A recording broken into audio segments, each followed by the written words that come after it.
Osarodion Ogie don't unite the two groups for PDP women for Edo South, Jollificate with them, say make them work for PDP victory come 2023 elections. Edo State PDP women for the 77 wards for inside 7 local government areas wey come be Edo South Senatorial District for inside Edo State don't do jollification as them don't receive correct Christmas and New Year gifts from the Secretary to Edo State Government, Osarodion Ogie Esquire. This one happened on Thursday for the unity meeting when bring together the two factions for inside Edo PDP for the 7 local government areas for Edo South. Osarodion Ogie come talk and say this one no be faction matter, na to come together as one win this election when they come for February and March next year. Ogie come talk say PDP for Edo na one and women get ogbonge role to play for the success of the party for 2023. He constantly advise the women make them continue to spread the message of PDP and make them dey united. Equal on your election.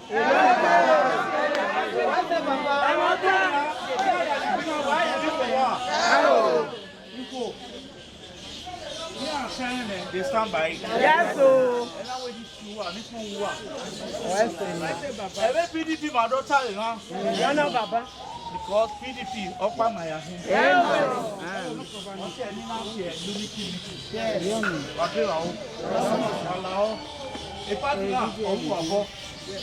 He man win. That we Obuwaye. We are the winners.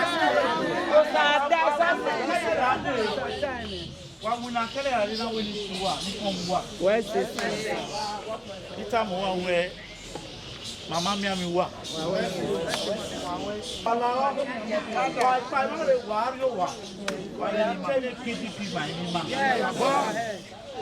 Why you tell me PDP ma? Walao. The party now. No mubia, the Obuwaye. Election day wa mi le put unit. Okay no. Why say why total? That's of your draft you one. Yeah, Arabia Palo. PDP. Rescue Nigeria. I'll say now we need to work. Now we can be going on road. Now we only to work. I want to go what I say. I want to go my or say.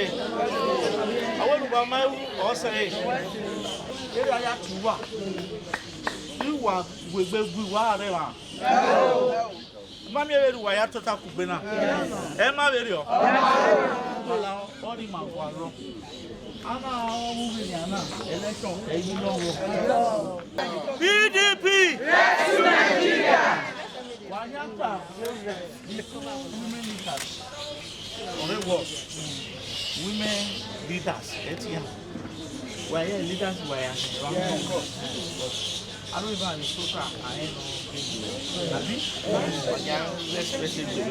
SSG can't give the women rapper packs of rice and money to take enjoy for the Christmas and New Year celebration. Lady Uwa Osumbo, will be special advisor to Governor Obaseki, can yam TNT TV Tori people the importance of this meeting. As you see, so now those South women, now unity rally, now our papa SSG Barrister Osarodion Ogie, where God go bless and bless him family, bless everything where he do, because he remember us women. As man, where you know say now we women, now we be the Ohuwa, we beneath us Ohuwa, or Monokwe Mumbo we day, now he call us say PDP na our party. Anything will go happen at PDP. Brothers and sisters they fight, teeth and tongue then they fight. Any wahala where we feel say we get na PDP matter.